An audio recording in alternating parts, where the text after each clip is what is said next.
All right, all right, all right. We are live. We are live. Snow just joined us right now. Hey, Snowy. We are Hey. live. You know we're live? Because we're live. I hope all Yes. y'all doing good today. I was sharing a little something Ooh.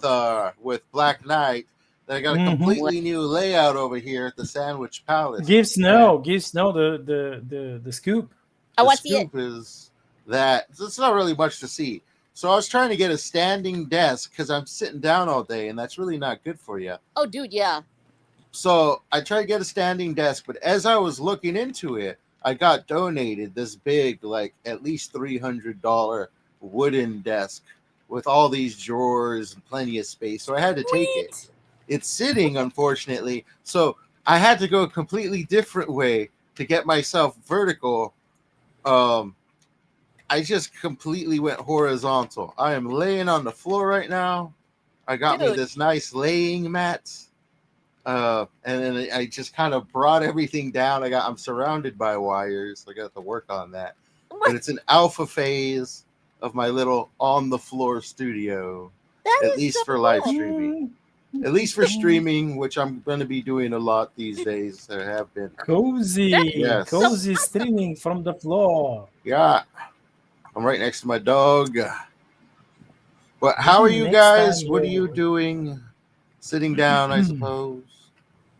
uh that's like in my case, I've been mostly dealing with like some water issues here. Oh, no.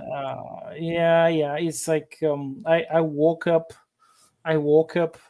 waterless, and No. that meant coffeeless, and I had to go and like buy bottled water to make coffee.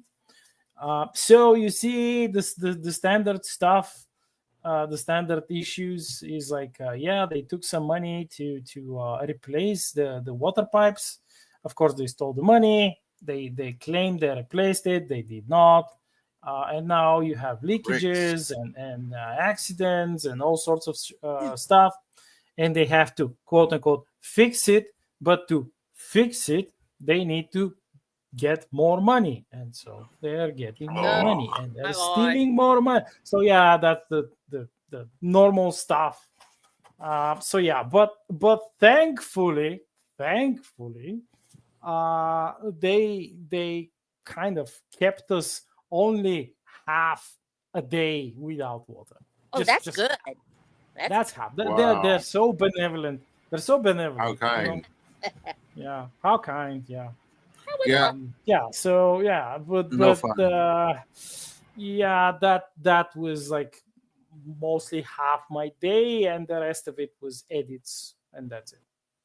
I was too drained Yeah. from yesterday's like writing to do anything else. Got to Poor stay on little. top of that writing, even if you're dehydrated. Yeah. Yeah, I think I mentioned I resumed work on the eighth book in the Star Shutter series, so There you Yes. go. I have it about 60% done. Okay. Decent. Nice. We can get an Right. eighth So one yep. soon for the. Yeah. Well, what are the readers saying? They excited? Oh, my gosh. You know they're excited about it. Well, they are probably like getting, I don't know, annoyed with me, Annoyed? because it's like Been a it's while. been close to 2 years. Oof. So yeah, Yeah, get should on have that. been done, but like surgeries happened and other Yeah. stuff. So yeah. Poor little, Yeah. poor little space hamster. Yeah, get that done. Don't pull an R.R. Martin on us. But Snow, how have you been? How you doing? What's new since the last time we seen you? I look like a tub of melted butter. It is so hot. It is so hot over here. Well, it's not really that hot necessarily compared to y'all. Like, you probably have like 129 degrees or something, but it's a dry heat where y'all are. Yeah, We, it's dry.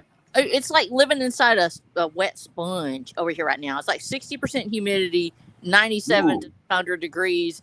And dude, it's like, okay, so you already know my saga that I'm building my own house. I'm trying to be really cool about it and everything. Like, hey, I'm just going to sort of live off grid while we're doing it. It'll be awesome. We'll get it done.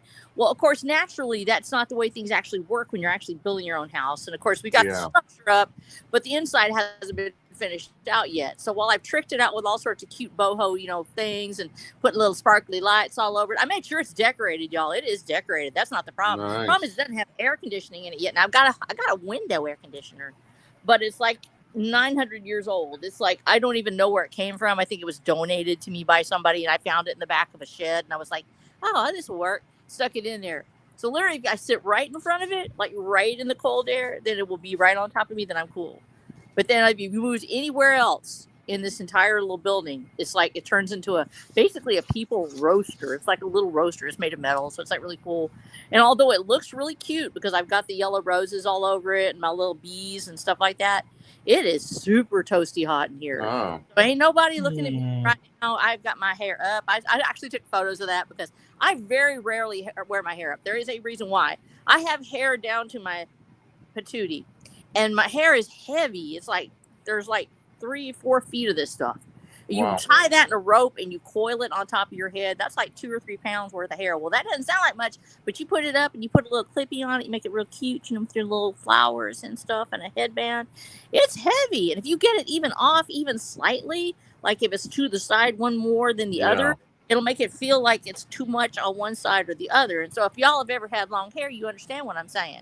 So I'm wearing this perched on my head like I'm the queen of the world, sitting on this leather couch. And I'm literally on a divan because I got this divan. It's like a divan is evidently is different. I was just talking about the divans to James before the set. Before the great stream. vines. I have a divan. It's like a red wine. I'll have to post this thing. It's a wine red. Is it OG Turkish divan? No, it's actually from like the 1970s. It's like the 1970s. Okay. It's a sectional sofa. That one side is the sofa, the other side is a divan, whereupon I can recline and faint if I need to or something. I don't know. And so like literally, it's actually pretty comfy if it wasn't melting in here. So I just basically I've got like this giant soda that I filled. It was like 90% ice. That thing where you go to the big gulp and you say, "Give me your biggest gulp." And then you go ahead and you fill it with nothing but ice, and then you put like 10% soda in it, and you just sit with it in your lap, and you go, "This is better." And so I'm doing that. So I am literally coming to you live from a wet sponge right now with from the soda. sponge. Yeah. So when you hear me talking, it sounds like I'm burbling. It's because I'm doing that. You're channeling the wet sponge. You need a dehumidifier up in there. I know it. It's awesome. The humidifier would not work. Oh, by the way. I read something about like these palm trees, which they specifically in some like Asian countries they plant them because they're like sponges, and they draw in the moisture from the air with the leaves, and then they release it in the morning, early morning. A swamp cooler, basically. Yeah. So you could plant like a few around your bunker, maybe. I don't know. We can try that. That'd be interesting. I have no idea. I think they even these kinds of these types of palms. I think they even grew like fruit, some fruit. I'm not aware what exactly was it. But there is one negative about these palms. What's that? The so-called palmetto bug. It's like a cockroach, but it can fly. And it's big. No, we're not. Listen to me now. So those live inside or attracted to the tree? Or what's up? Yeah, they're attracted to the tree and they live in the bark of the palm. The palm has like these like scales, quote unquote scales. Yeah. and it lives there. I'm not putting that near my. I'm sorry. I I am. know. I will pick up a snake. I will not mess with freaking cockroaches. I don't know why. They click at you and they wave their little legs. They have intelligence in their eyes and they plot your demise. And just when you turn your back, they fly at you like this. And they are the size of a water plate. I am not messing with anything that has the word cockroach in its name. Okay. So Yikes. we're not doing that. We're not doing that thing. They have the little ones here. They're called German cockroaches. They will fly. I do not want them. They're in my book as a horror scene. They are in my book. I cannot handle them. There's one thing that will make me scream like, well, there's a couple of things that will make me scream like a girl. One of them is a cockroach. I will literally call my husband. I will call him in. I will pick up a bug, any kind of bug, but I will not deal with cockroaches because they know how you live. They know where you sleep and they come to you. And there is something else about the cockroaches is that they're like immortal. I know.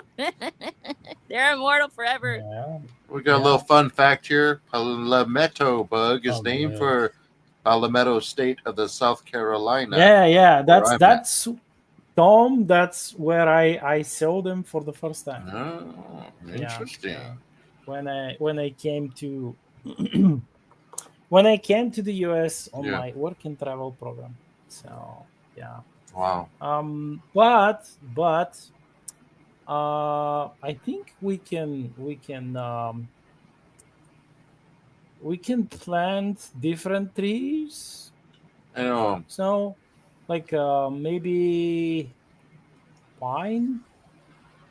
Though pine may not be like that super okay for Texas because you could say that it would grow tall, but it would grow into a tall fire hazard.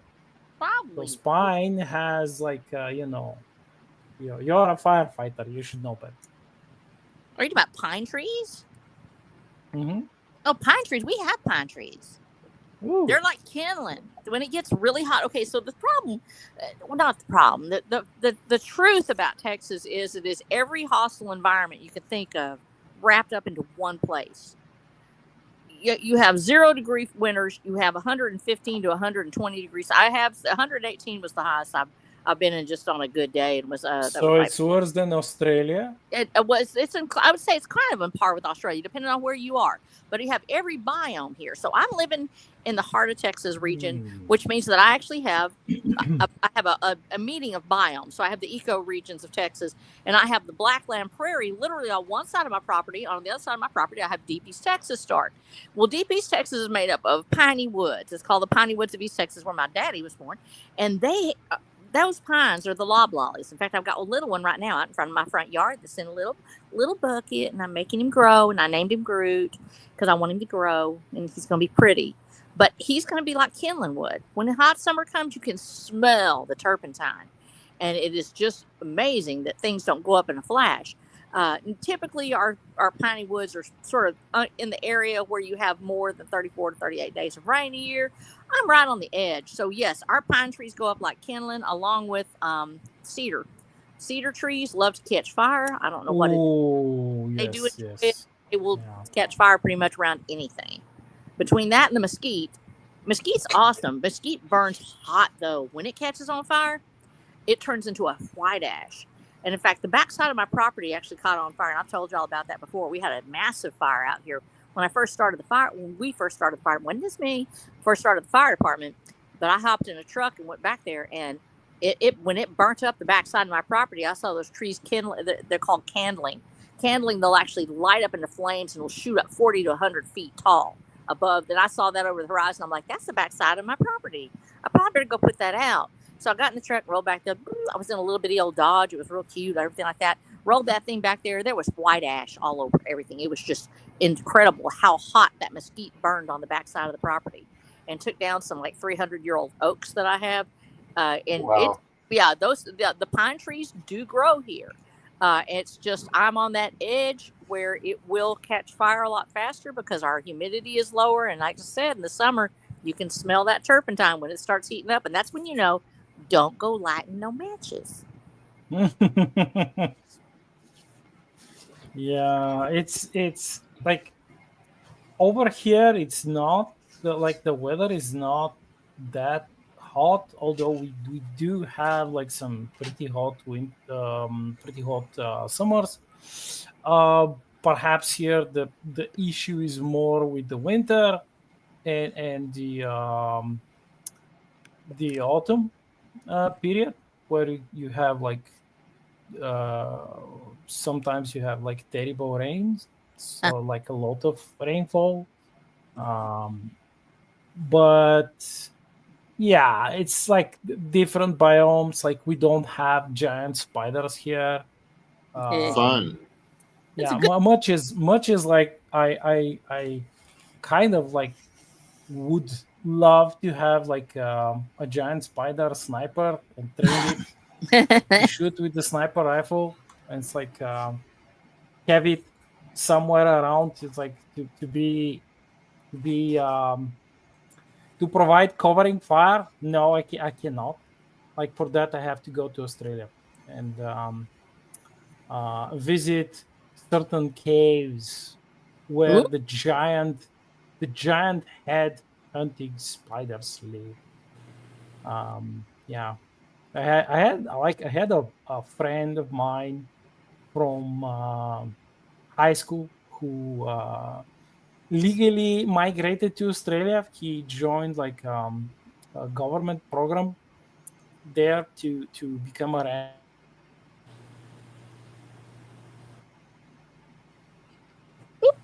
and he Did you cut uh-oh. out there? No, we just got started about with the giant spiders.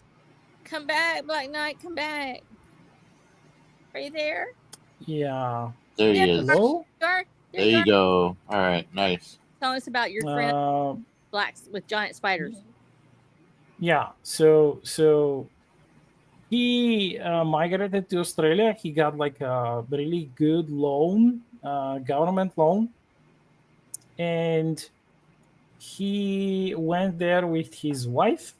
They got like papers and everything, and they gave them the land. The land had like buildings there, etc., etc. So one day, it's like this was one of the stories he told me.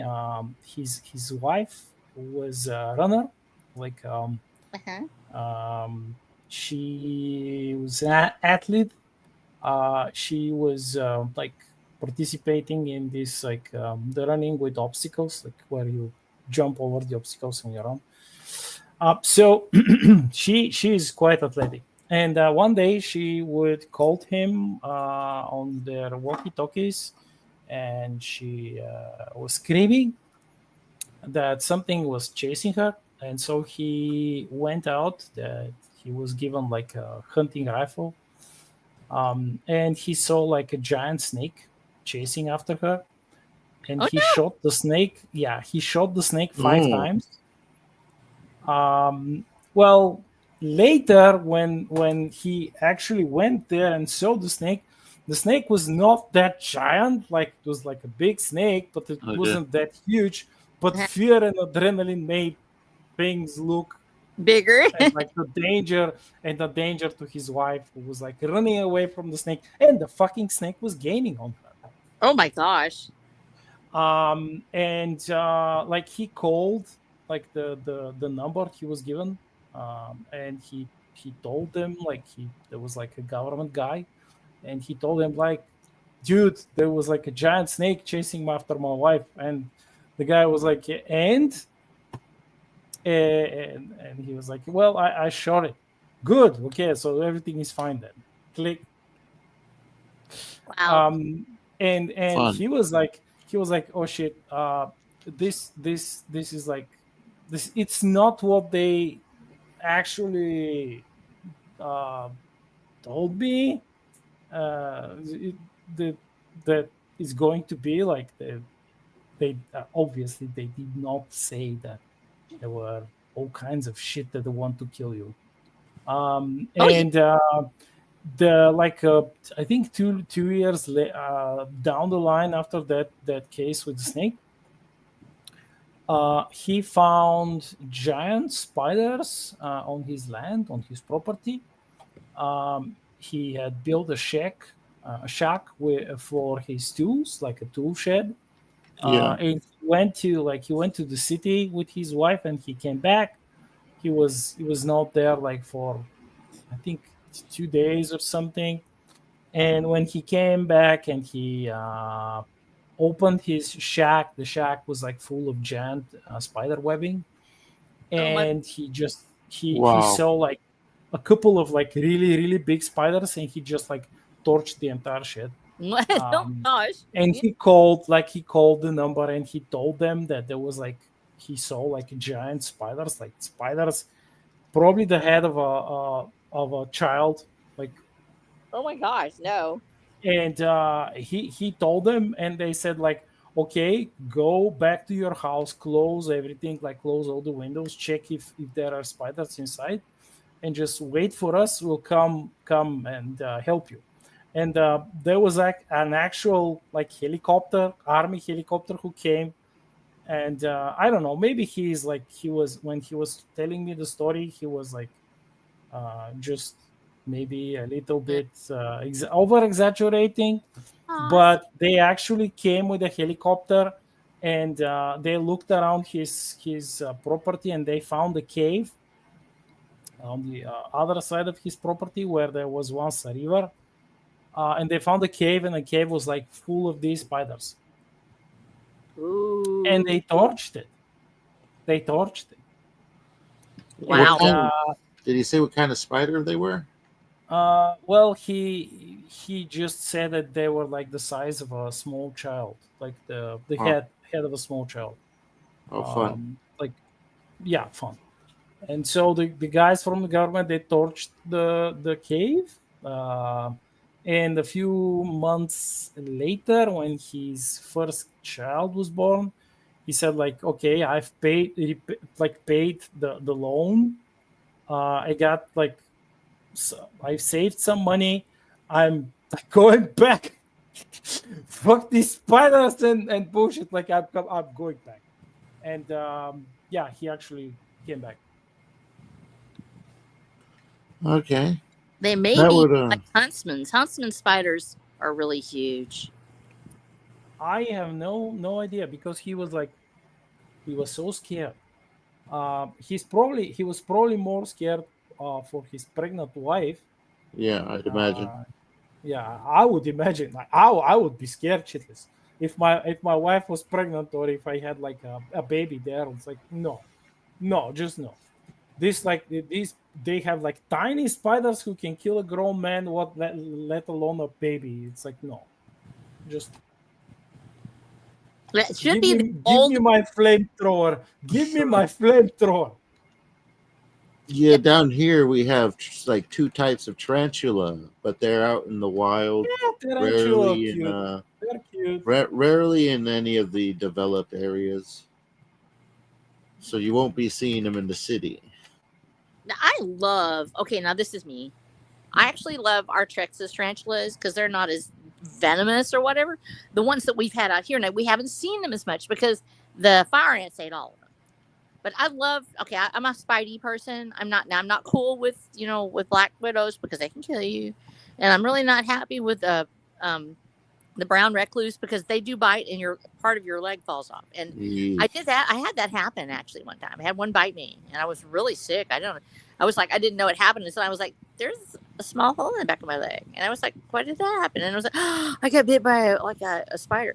And so I had to like fix it. But yeah, so they sort of lurk. Those are not cool. But our tarantulas and stuff, they're just so cute. If you look at them and you see them Yeah, in the wild and you're like, oh, look at you with your little light eyes. And they're fuzzy, you can and pet I them. love seeing them because they're part of the native flora, and it's really unusual to see one out in the wild anymore because of all the ants that killed them, and that was an invasive species too. Fire ants aren't really native to Texas, Yeah. How did they so get there? yeah, they got there in like food baskets and things like that. They basically came over and took over a lot of it, which is really bad. And then, of course, also wild hogs, which eat all of our native anything that's nesting on the ground, has really been under attack because The wild hogs. Mhm. hogs, they are terrible. They're Oh fucking my goodness, they terrible. will tear stuff up, and we saw a huge herd down from our house. Actually, it's just down. Okay. So here's the way this went down. Back in the spring, last spring, we had a huge flood. I mean, just massive. Back last May, took out the railroad. It came through there was a train The coming on. railroad. Yeah, my railroad that's down from my house, and there were cars full of wheat that came through. Well, this wheat just spilled all over everything and everywhere, and it's like hogs and deer have just had a field day with it. Now, of course, it's gone bad by now. It's probably actually dangerous for some of the animals. They came out and they cleaned it up and everything like that. But ever since then, the hogs have been coming out because they got used to eating out there. We had a massive herd. There had to have been 100 of them out there. And at first, you're looking at them, they're kind of cute. They're from a distance. You start realizing when you're looking at this thing could weigh up to 800, 900 pounds. And that's the size of a black bear. If it stood up, it would be over your head. But this thing is meaner than sin. I'm telling you right now, wild hogs, if you leave them alone, they stay where they are and you stay where you are. Everybody's cool. We're all going to get along. If you're driving down the road, they will come and attack your truck. I know because I had it happen to my friend who called us while they were out in front of my house going, "We need help. There's one attacking our truck." And my husband had to go and shotgun. And you can't, and they have a plate in their head, so it's actually right in the front. So if you shoot it right head on, it's not going to kill it. You have to do a long shot or a neck shot. And so these things are tough, and they're like little mountains. They basically are cranky all the time. And so you give them a wide berth, and they can be dangerous to your animals. They'll tear up. Most of the time, they just go around rooting up stuff. They're going to look for things to eat, and they like to root. Yeah. They'll fuck up your fields and stuff. Yeah, the big old divots all over. Trample your tomatoes, everything. Oh yeah, they'll come after it. Now of course I have a fence around my property, but they can go through that fence if they want to. In fact, that's why you have to keep tightening up your fence all the time. I've got goat fence all over it. But there was that huge herd down there, and we were driving by. I'm like, man, they're out this year. But for whatever reason, their population has just absolutely exploded. And of course, you know what that's called? Bacon. Now you have to get them at the right age. You don't want to get them too old. And because it's usually in that 40 to 50 pound range in the younger ones, which is kind of sad. But on the other hand, you're having to save these other animals, and people can use this meat as long as they take care of it. You have to make sure they don't have brucellosis or something else. Yeah. That means always protecting your hands and making sure you cook all meat thoroughly. But when it's properly made, and if you make it into sausage and you go through all the proper steps, it's good meat. So there's literally, food on the hook, but there's a problem. You got to get to it. Well, those little boars, they're not like, we think of piggies and we think like so cute, little piggy, they're so most adorable. These things have tusks. Now, they will tear you up. Their whole goal in life is to get you down on the ground. And once they do, you're not going to have the ability to ever have children again or anything else because they will gut you like a fish. And the javelinas will do that too. And there's a whole other story on javelinas. They're not hogs, they're peccaries. There's a difference. But they're sort of running the same packs in people's minds, and they have a lot of the same behaviors. And so hunting these things is a skill. It is something you want to know what you're doing. And so it's just dangerous. There's like hogs everywhere. And I'm like, right now, I would say I'm not scared of dogs, and I'm not really as scared of snakes, or even though there's snakes out there, I'm not really scared of other, like critters like that. Or I've got, these big old turtles. They're called snapping alligator turtles, and they're really cute. They look like big, giant dinosaurs. But I am actually afraid of hogs because you're going to have to climb a tree if you want to get away. And when they come in a herd, it's not just one of them that's after you, it's 100. So it's something to be aware of out here. That is probably the biggest thing that's taken out our smaller predators like the tarantulas, things like that, has been the influx of the wild hogs. So I guess that's why we're not seeing as many of the great big spiders and things out here now, because those are all ground nesting creatures. Yeah. Well, back in the day, I knew lots of hunters, and they were actually paid they were paid to shoot like a certain amount of wild hogs because the hogs were killing people actually, and they were causing traffic accidents because they were attacking cars on highway. And I think there was like chain accident when I was like a very small child. It was like a chain car and truck accident, and like lots of people died because of the hogs. Like a small group of hogs just like swarmed the highway, and they caused a terrible accident.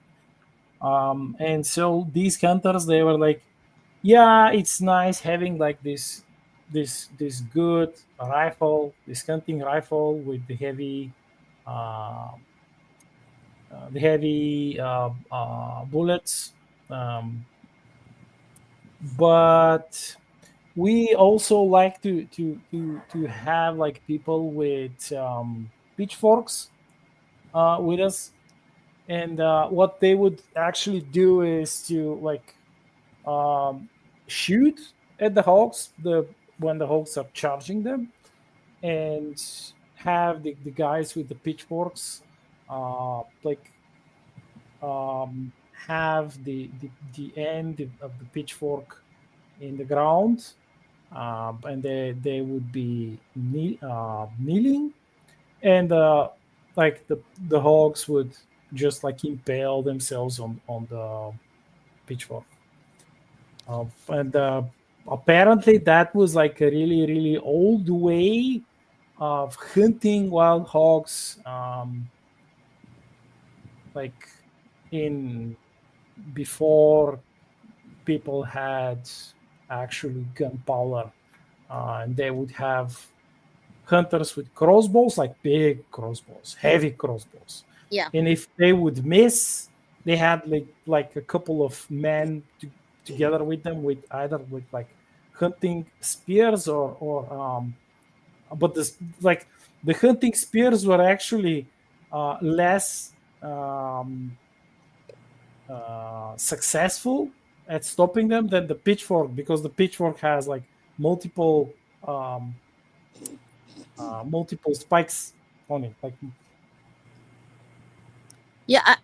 Actually, I was looking at that right now because I remember people talking about hunting with spears. You actually have to have a stop on it, which is like a little crossbar that you've got up at the just above. yeah, Okay. Yeah, I've seen that before. Going, yeah. yeah. Otherwise, they will continue impaling, and yeah, Go all the way through. Yeah. So Yep. the hunting of the and spears. they'll trample it. Well, that's the thing. They're going to keep on pushing forward. They have that much power. Boar hunting Yes. about animals that are actually a challenge. They're intelligent. There's nothing stupid about a wild hog. They are intelligent as people are. They know how to hunt their own prey. They are omnivorous. You look like a tasty snack, and they're thinking about you. And so you want to think back before you ever decide you're going to go hog hunting. Those who do it know exactly what they're doing. They know how to set up. They know how to get their gear together. They know how they want to handle this hog. And so you don't want to just jump into it lightly. On the other hand, it's, certainly if you're wanting to make things even, the spear hunting is the way that it was done traditionally in the past. And usually you had dogs helping you. Like I said, you had call dogs. They would, go out and they would, basically round it up for you. And then the human is the one that actually does the job. The human is the one that does the hunting because it's so dangerous for the dogs. And of course, some people do hunt more with the dogs. My people that I have out here don't usually send their dogs in to get it. Instead, it's just the roundup part of the call dogs. And then it's the person who must complete that job. And like I said, it's a skill like anything else. Certainly, if you're hunting for food and you're hunting to keep your property safe, the hog is certainly a worthy opponent. It's one of those ones where it's not like you're killing Bambi. You're facing down an actual opponent. Oh yeah, no Bambi, no Bambi. Yeah, you're facing down an opponent when you're facing a hog. Like you said, they can be really big too. Yes, and big as fuck. Yeah, the hog will sometimes win, and that's what you better be prepared for it when it does. So if you're doing your job and you've prepared properly, you probably should win. But if you have gotten out there and you don't know what you're doing, or you're too many beers into the wind, then you might not make it. So what's the preferred method of hunting hog down there in Texas? actually, gun. A lot of people will use crossbow. When we have people that actually hunt, it's most of the time you're hunting, you're going to cook. I think that most of our people want to use the product well. It's not just pure sport, go out and kill something. They will mount, they'll go ahead and taxidermy or do something else, but they're going to make food with it. They're going to feed somebody. A lot of people get fed from hog hunters down here. It's one of the culture is that you're going to cook something on a barbecue grill. You're not just going to kill it. That's a waste of meat.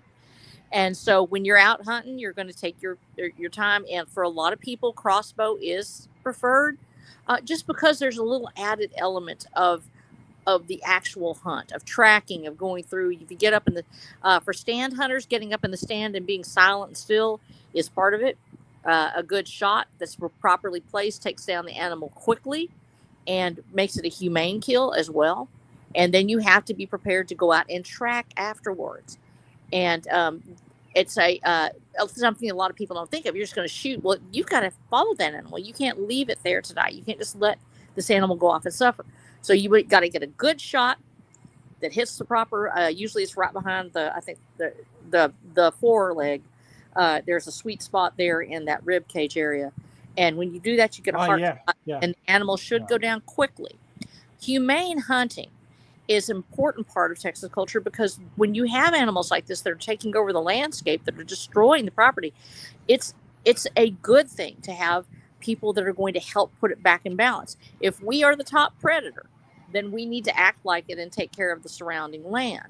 And that means you have to go out and do your job. Now, we do have coyotes and things like that. Coyotes, they aren't usually going to face down a full-grown boar. There's not many things that will do it. There's only one animal that will face down a full-grown boar, and that's the cougar. The cougar will drop out of a tree. Usually they do a neck kill, which means they come down right on top of it. They'll stalk, but it'll be treetop to treetop. Usually what they'll do is they'll set up a station just like a human being will. They'll wait. They know where their prey goes, and they follow the herds of hogs as they come through. So in addition to the danger of having the hogs coming through in the fall, especially when the pecans are full of, all the trees are just loaded with pecans, and they drop them, and the hogs follow where the pecan trees are. And I have actually two full groves of wild pecans on my land. And so the hogs will come through and they'll follow the pecans. Behind them are coming the cougars, and the cougars are doing their job. So you can kind of sort of sit back, and if you have the hogs, the chances are your cougars are going to go after those hogs. But occasionally something happens, like what happened with my pony, where my big, I said he was 800-pound pony. He was killed by a cougar. And I know it's cougar because we had it checked out. The paw prints were there. The kill was that way. So these are predators that are large, adept, very good at what they're doing. And you want to be aware that you're not the only thing that's hunting hogs. You have other critters as well. But so the stand hunters usually get up in the trees, and and that's entirely different kind of hunting. You have to set up just like the cougar would. You're going to be quiet, sit, wait. It's a chance to just connect with nature and be in thought. And then when the animal comes through, you have to hit proper and hit fast. So like I said, stalking on the ground is a whole different thing. For most of us, we're going to be up in the stands and we're going to be waiting. Now, I am not a hunter. Let me say that out loud. Although I love the Second Amendment, and I am a Second Amendment person, I have firearms in my house. I have that person. But my family actually is not a family of hunters. We would fish. And it's kind of like it runs in families. If you're a fisherman, that's what you do. If you're a hunter, that's what you do. And so for me, I was like the one that couldn't handle any of that. My mama would just cry. She'd be like, who hears the fish when they cry? She would catch them and put them back. And then she would be like all sad for the fish. And I got that part. I love eating meat. I just have a hard time hunting and fishing. But my family, the rest of them, they're fine with it. They will go out there and hunt and fish all day long. But we are mostly fishermen. So everything I've learned about hunting, I learned from the friends of our family, the people that actually do it out here. And the biggest thing I've learned is that a true huntsman respects the animal that they're hunting, will use the parts to feed his family or other people, and will always make sure that they're trying to take the proper parts of the animal and the herd not just go off and indiscriminately kill. For instance, you don't just go around killing does in the wrong season, things like that. You're going to take care of the herd. And for hogs, unfortunately, they're so out of control.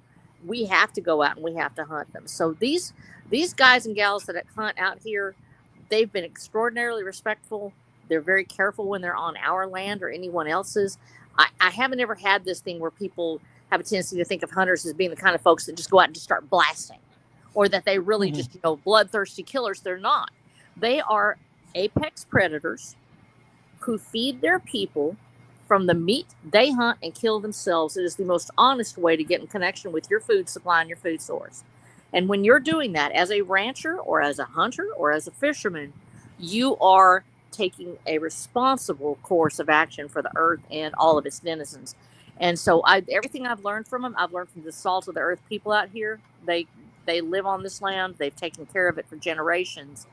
And they know what they're doing with this stuff. And watching them work while they take care of their families, their communities, and the animals on their land has been an absolute joy. And I would strongly encourage people, even if you're not a hunter, learn more about the culture. Learn about what it takes to be a hunter and what it entails. Because we've gotten so far away from our own roots as predators that we don't understand where our food even comes from, much less how to catch it or kill it or eat it. And I think that's part of something that where our writing suffers as well, because we don't understand anything about other than getting our food out of a box, from like Crispy's Fried Chicken. Yeah, that's for sure. And now you're having people who are having trouble cooking the processed stuff too. But you're very much right. Like, experience does help in fleshing out characters and understanding the difficulties of various professions and tasks, and just these subtle things that come with anything like that. And when you write characters based off of those things that you have an understanding of, you can give them several layers of expertise through that understanding and place them on that character and really help bring them to life even grander. But I'm going to shift a little bit because you're talking a lot about the various life out there and the nature that we're surrounded by. I'm curious. Tell me about some of the high strangeness of some of the places that you guys have been or currently living in. Like, just weird things that seem a bit abnormal, maybe, or some local legends, things of that nature. I've been consuming a lot of that lately this week. Ooh, the intersection. That's what do you want me to tell you? What kind of a legend? What kind of legend? Yeah. What do you got? What's the menu look like? I mean, I have perhaps a spooky, weird hunting story. Oh. Because we were talking about hunting and the wars and stuff, and I remembered it. So yeah, tell us about the spooky, weird hunting story. Well, it's moderately spooky. It's more like mysteriously spooky. Well, it's like most of the hunting stories here. It takes place deep in the forest, one of the mountains here, because we have lots of mountains. And these guys, they told me the story when I was shortly after the army. They were going after it's like a bear, a bear that was sick with rabies, and it's been seen by some of the hikers around, like the paths, like the official marked paths up the mountain, and they had seen it, and they noticed that it was acting weird, and the signs of the rabies.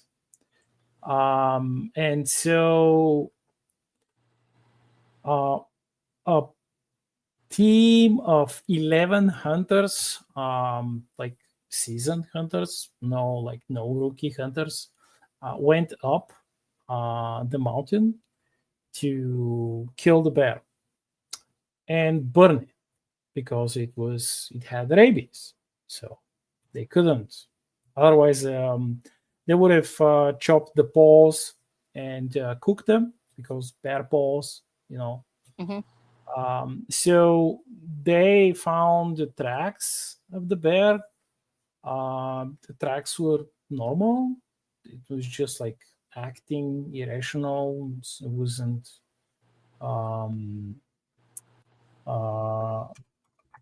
It wasn't. It wasn't acting like a healthy bear would. And they were like, "Yeah, that's our bear.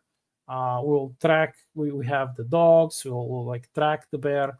And they tracked the bear. They tracked up the tracks. It took them like a few hours.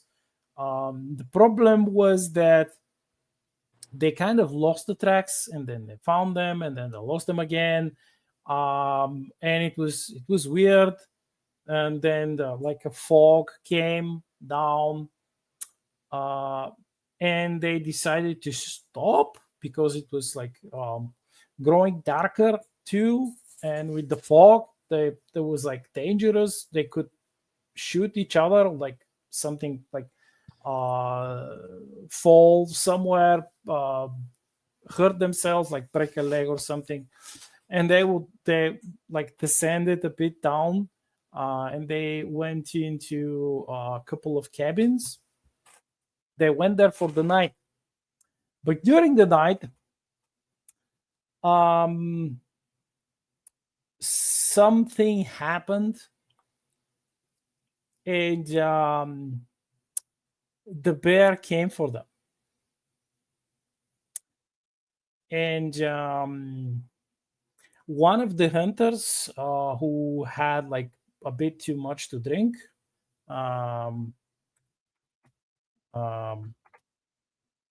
he went to like take a piss, and he was attacked.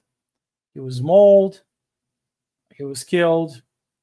They couldn't help him, and the bear ran away.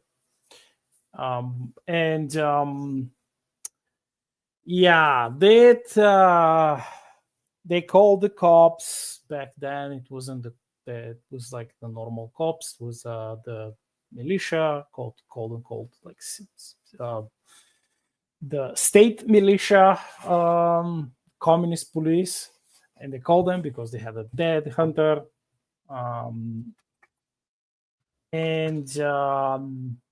It was like they said that it was an accident, that it's because the bear had rabies, etc. So they mobilized more people. They like the cops sent some of their people who were not armed with hunting rifles. They were armed with military grade rifles, like an older models, but still military rifles. And they joined the hunt on the next day. And when they climbed the mountain, they found the tracks. Again, they found the tracks. Then they lost them again. Then they found them again. And then more fog came. And this time the fog was like really heavy, and it confused the hunters. And there was like another accident. Somebody fell, and he kind of twisted his ankle. And while they were helping him down the mountain, one of the like other hunters was very tired.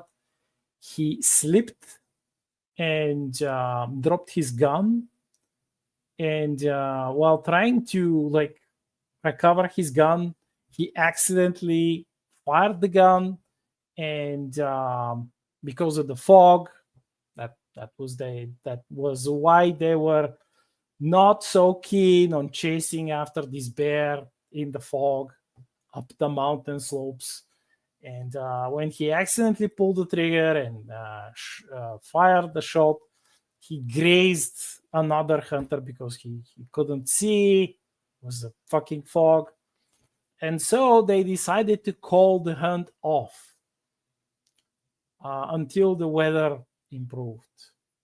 But this time, they placed two of the hunters, one cop and one of the hunters, on guard in case something happened.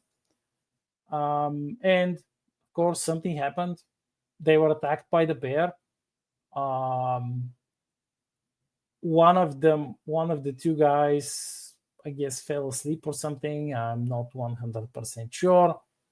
And there was a second man who was mauled, but he survived, and he swore that the bear was dead. He swore that the bear was dead. The bear was like, when he looked at the bear's chest, the bear's chest was like, it was rotting. Zombie bear. Yep. And Dude, how you gonna kill it if it's dead? That is one heck of a legend there. In the end, they kind of called for an army helicopter because they weren't that like suicidal to go after that bear, because the terrain was like bad, rough terrain, uphill, rocky terrain, and so they called for a helicopter. The helicopter came. It found the bear. It fucking machine gunned the bear. Yeah, the big ones. And of course, they went there exactly where the bear should have been. They found like blood, and they found like fur, fresh blood, fur, etc., etc. But there was no bear. Wow. Interesting. When did you hear this one?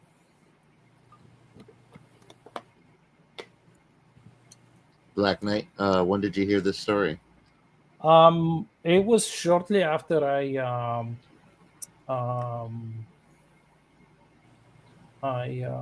got out of the army. Okay. Yeah, and it was one of the hunters. He wasn't there. It was like a guy who was actually working for the cops back then, and he actually told him the story, and he told the story to me. He retold it, and he was like, he wasn't sure of like some details. So he told me that like this and this part, it's like hazy stuff. Yeah. Not like 100% sure about it. But there is like a continuation of this. So when like a few months later, in the winter, because that was in the summer, in the dead of winter, one of the hunters who was living in one of the big cities, he was out on the street. It's like early evening. He was like going to buy bread and eggs and stuff. His wife sent him to like the neighborhood store, and he was just like walking back home, and he saw a bear. He saw a bear hiding behind one of the like older buildings in his neighborhood. So it was like a really dark building. Nobody lived there, and he saw the bear.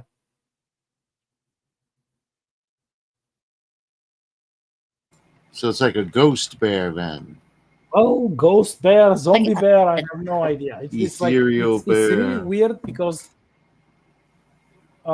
years later, many of these hunters they claim that to have Right. seen the bear, and they have always seen it during nighttime, and it was Okay. always during wintertime. Was it like a polar bear And bears like usually not like or a white our bear? bears. Yeah, they don't run around in wintertime. They sleep.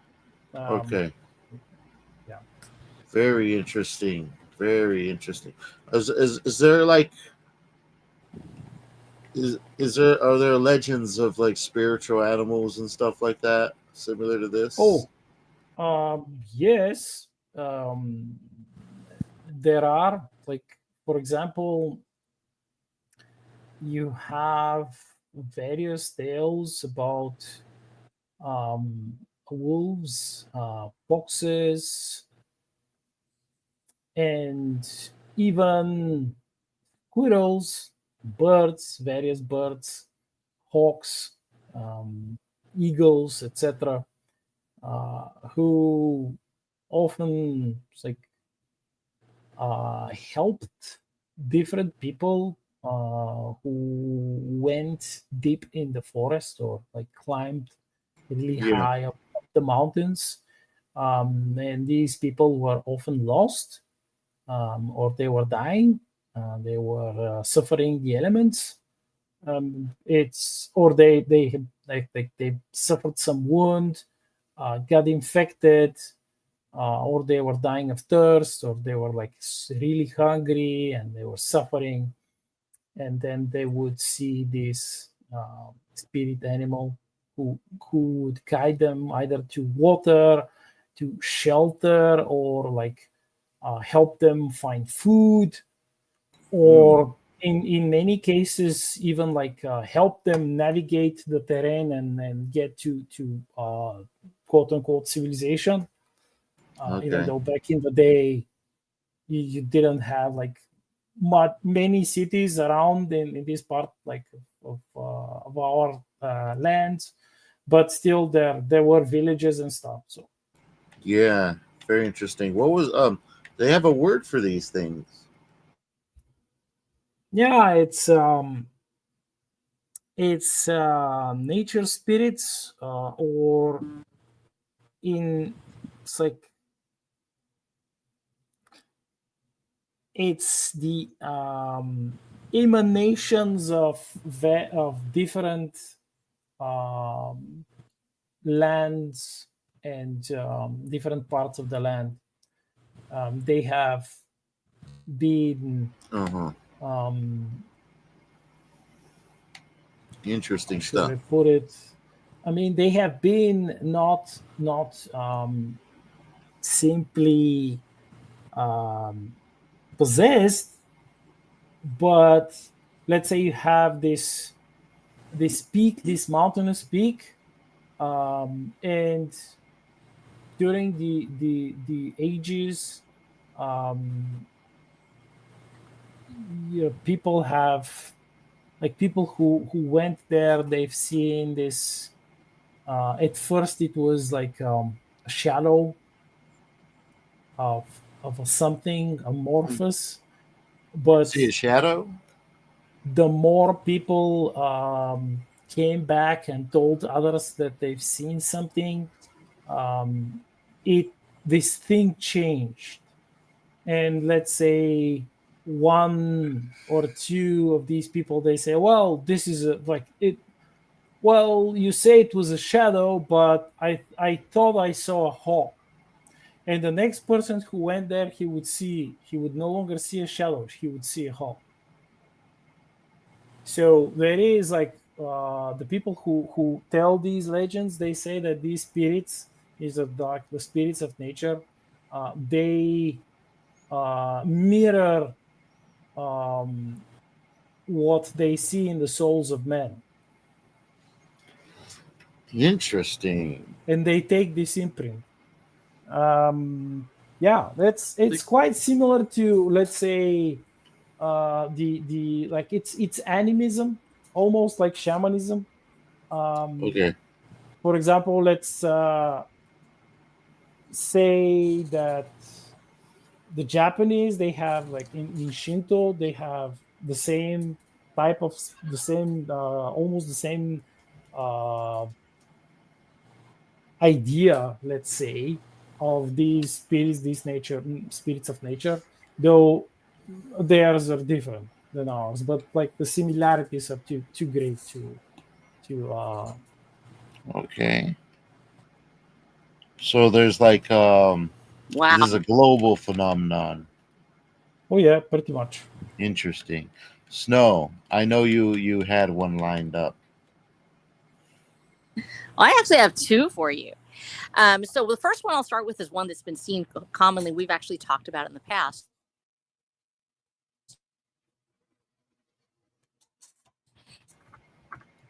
And You're breaking up a that's one little of the on reasons my it shows up in Watcher and me now. Can you hear me now, darling? There you go. There you go. Sorry. Can you There. start over? Yeah, I need yeah. to ask There. to Can you hear start me? over. Yeah. I Yeah. hear you. Yeah. I've got two things for you. I've actually got two accounts that we have of two different, completely different creatures. In this area of Texas, in the heart of Texas, like I said, we're at the convergence of these ecoregions, and we have a lot of tales of cryptozoology. And so we're going to start off with two that I actually know of personally that happened in my area. First one we're going to go with is the famous black cats of Central Texas. And these are not just little cats, these are the big ones. Now, they've been reported for over 200 years out here. We're going all the way back to Really? 1830s. Yes, or earlier. And we believe them to be melanistic jaguars, a remnant group possibly that because jaguars used to roam all the way out to the Sabine River and up as far north as the Red River.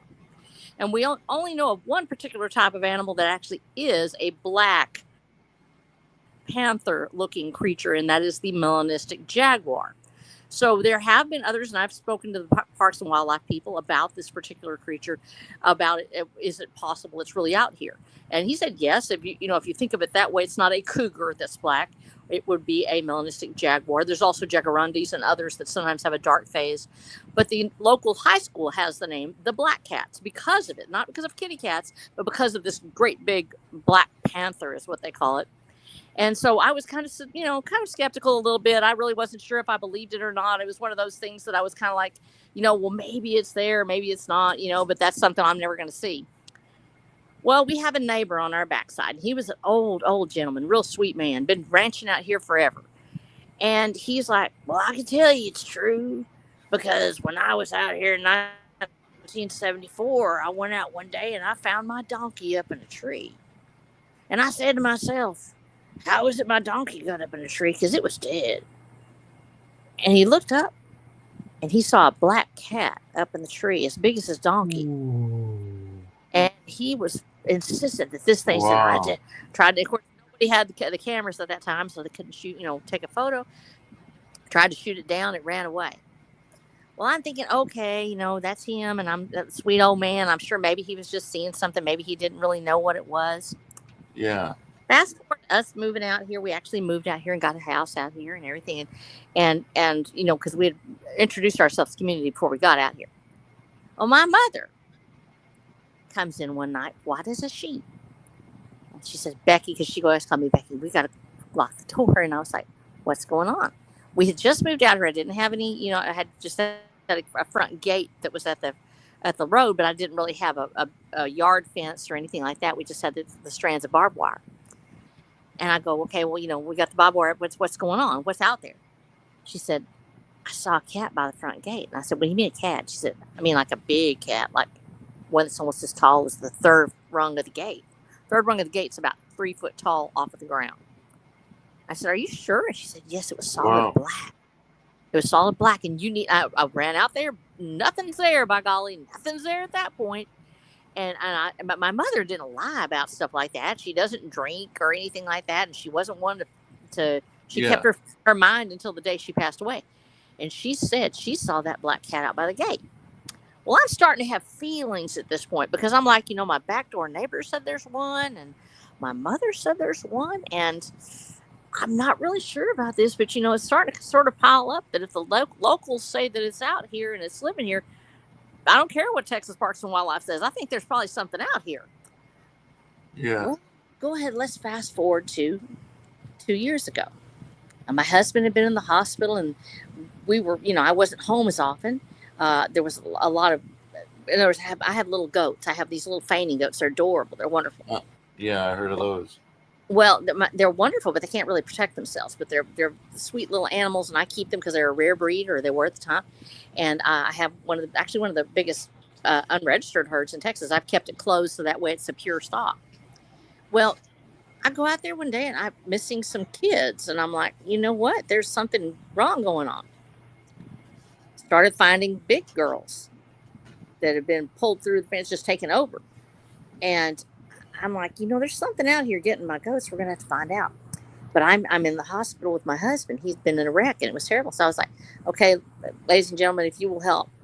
Well, my daughter and her boyfriend and my son are home one day, and we're all here. I came home briefly to get my things and go back. And suddenly I hear hollering outside, get a gun, get a gun. They come running out there with their rifles and everything like that, set up on that fence over in my neighbor's pasture. Now they can see it. I can't from my standpoint, but I have 3 people that I know and trust. 2 of them are my grown children, and the other one is her boyfriend, who is still with her today. Wonderful guy, veteran. He knows what he's talking about. And they go, it's right there. It's a black cat. And big as one of our goats, or bigger. It looks like it's a young one. It had a big old long tail, and they're hollering. And I'm like, they don't have the phone. They got the gun. And I'm like, do not shoot, because it's on your neighbor's property. You can't shoot across. Don't shoot. And it was stalking one of their animals. They saw this thing, said it was as big as a goat or bigger. Well, they have comparison, and it's black. And I hollered, don't shoot. It's their property. You can't shoot it. It was also facing the road, and I'm a big safety person, and they are too. So nobody pulled that trigger because we're at the wrong angle. And this thing just lopes away after looking at them for about 30 seconds or so. And I'm thinking to myself, this isn't a legend. This is a fact.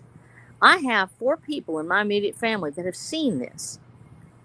Whether it's a melanistic jaguar or whether it is some other animal, possibly a hybrid of some kind. It's been here since at least the 1830s. We call him the Lord of the Forest. And we let him have his tribute, because if he's still out here after all this time, this mystical creature that people keep on seeing and keep on talking about, I'm going to take him at his word. He's got his territory and we've got ours. As long as he doesn't take my babies or something else, it stays on his side of the property. I'll stay on mine. I'm a happy camper. But that Lord of the Forest, that Black Panther, whatever it is, has been since the people have moved out here, and is going to continue to be out here. Regardless. Do you think there's more than one? I absolutely, because there has to be a mating pair. If we're looking at jaguar territories, it would make a lot more sense, because that means they like the deep woods and they like the riverine areas. When they were living in Texas, as far east as Louisiana, they did usually haunt river bottoms. And once again, they would be ones that would have been hunting things like hogs, possibly cattle. So there's certainly a lot of controversy about it, but I will go on the record as saying my people have seen it, and they were sober at the time, and I actually got to witness them seeing it. I could not get on scene fast enough to look at them. So I would say that it's here, and I know that there have been some serious investigations about it, and privately from some people who have talked to me, including game wardens, say that they believe there is a possibility of it existing, certainly in Central Texas, if a remnant population did exist or survived the initial settlers coming in. The other story that we have is something that's also not as widely known, but it's about Texas and Bigfoot. Now, a lot of people, poo-poo on the whole idea of Bigfoot. They just say he's not really there. It's some sort of thing. But regardless, people keep seeing this thing, whether it's alcohol fueled or it's something else. It certainly is, a legend that exists. Well, what I had an unusual thing occur for me, and this is not me experiencing it personally. It is me finding out about how this takes place. In researching my book and in doing other research, I've always been fascinated with cryptozoology, because there are certain animals and things that we find later on. Oh, they actually did exist. People just, they lived in a rural area. They didn't come out. They stayed in their territory. Maybe they just weren't found till later. And so we say, okay, maybe this could happen. And my father was interested in legends of, lost gold in cities and strange animals and wondrous things. And so I was always interested too. And I remember reading as a child about people sighting these creatures and where they were seeing them. And they were seeing them in the heavily wooded areas of Texas, which still exist, like Black Knight was talking about, the piney woods of Texas, or the deep hardwood forest, which on the backside of my property, we have those deep hardwood forests. We actually have these giant oaks. One of the oaks on my land is possibly 400, 500 years old. It has the large twisting branches, heavy, very large white oak that grows right next to the pond. And we have some of its sister oaks that are on the back side that are probably 200, 300-year-old range. They weren't all cleared off when the cotton was grown out here, but they lead down to the river. It goes down to Plumbers Creek, and Plumbers Creek goes to the Navasota. And the Navasota has caves and things along it with the large trees that bend across it, the elms and the ash groves that have been there and have never really been cleared out, even with the introduction of farming and settling to this area. So we have patches of woods that have been there. I've actually gone back and looked at the Google Earth and seen where these woods have remained on our property for all these hundreds of years. They weren't taken out. I can go back and look now.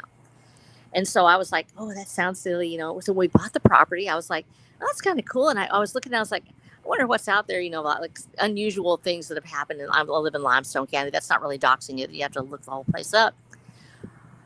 Well, I found a story about a Bigfoot, and I was like, oh, that's funny, ha ha. It's something, that and it said, that it had the community on it. And I was like, all right, well, I read this little account of it. Supposedly one happened in 1974, and another one happened just after we bought the property, somewhere around 2001. Well, I didn't think anything else of it. We bought this place and went ahead, and when at that time I was able to really go out hiking and doing things, and so I was really active in going out on the property. Usually wouldn't go out too much by myself because we do have these creatures. We got the slice that alligator snapping turtles that can get to be 200 pounds. They're like, and they'll grab a hold of your foot and won't let go if you get down in a creek bed with them or something. They're not going to be happy with you. So I always try to have somebody with me.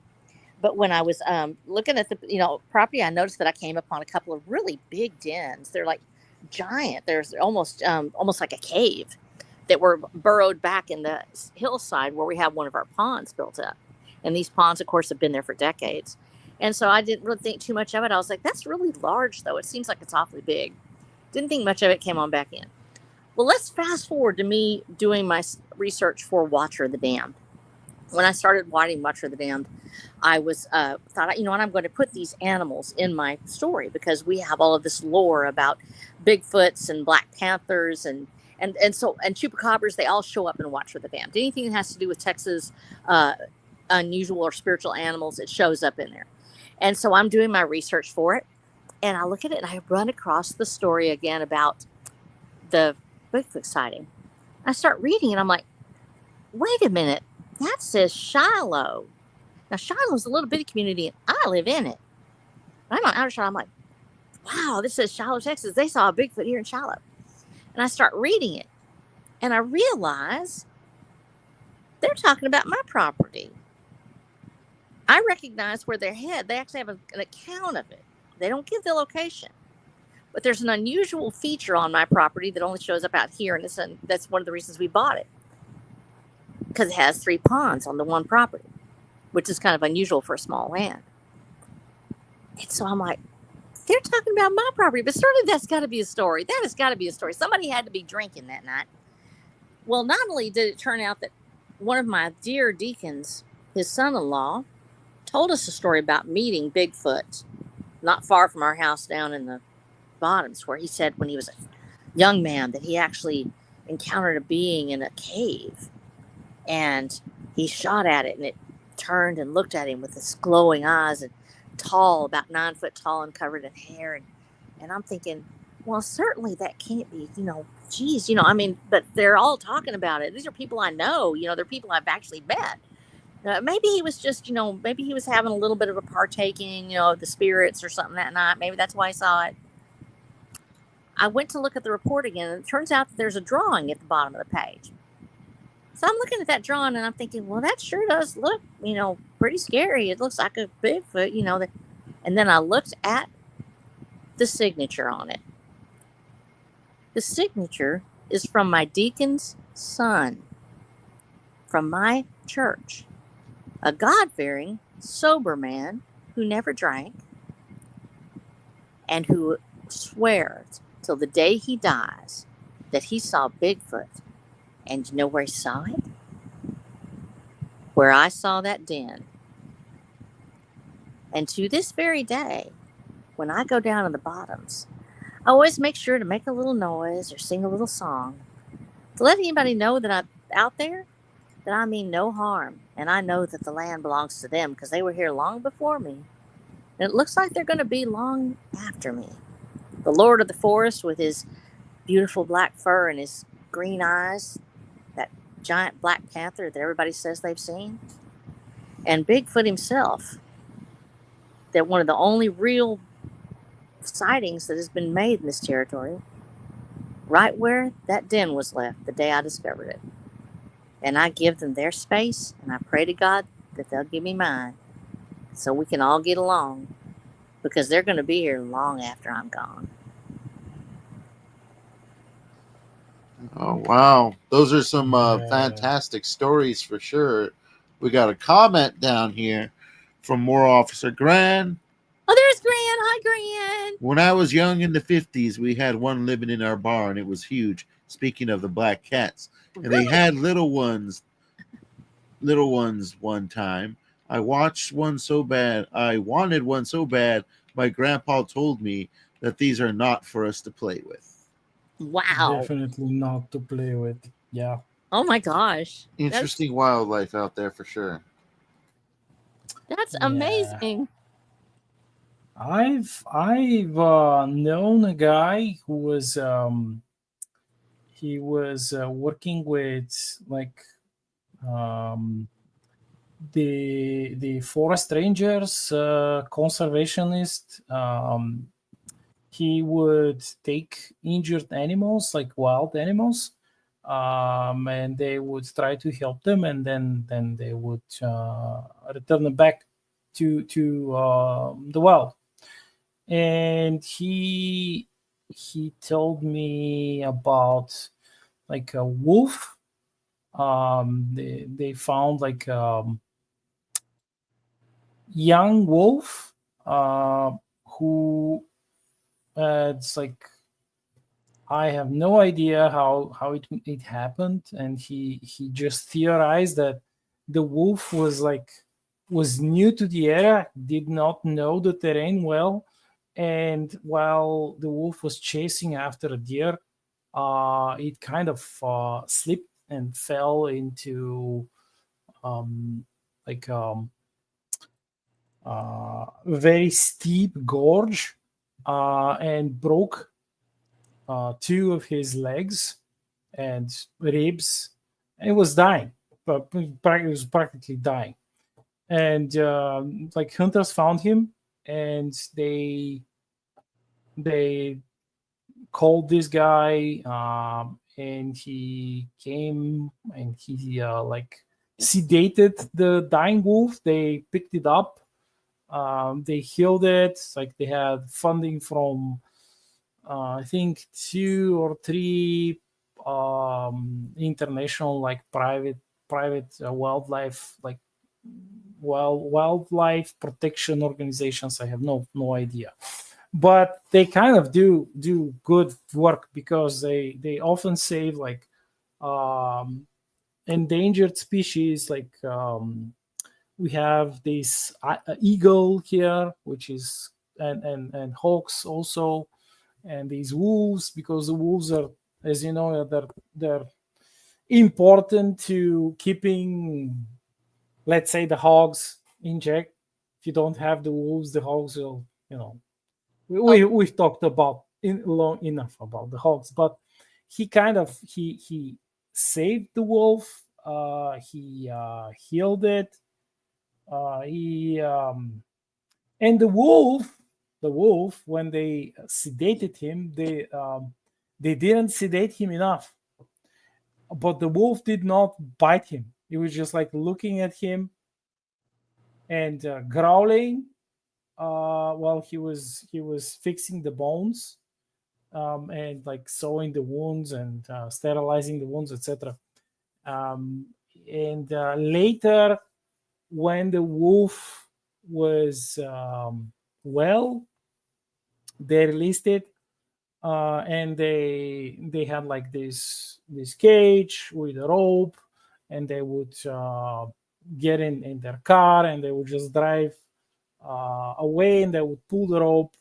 So if the wolf or whatever other like animal, sometimes it was a bear. I think they saved like 5 bears or something. um they wouldn't attack them. Of course, you have to be safe. It's a wild animal. It doesn't it's logical. It's only logical. But the thing is that the wolf did not bolt into the forest. It ran after their car. wow. Wow. All right, follow him home. No, it followed them like for like some time, like for a couple of minutes, and then it stopped, and it howled, and then it bolted into the forest. Saying goodbye. Yeah, that's and after he told me that story, I like searched in on YouTube, and I found like a couple of different similar cases of other rangers and like uh conservationists who save different animals, and especially wolves.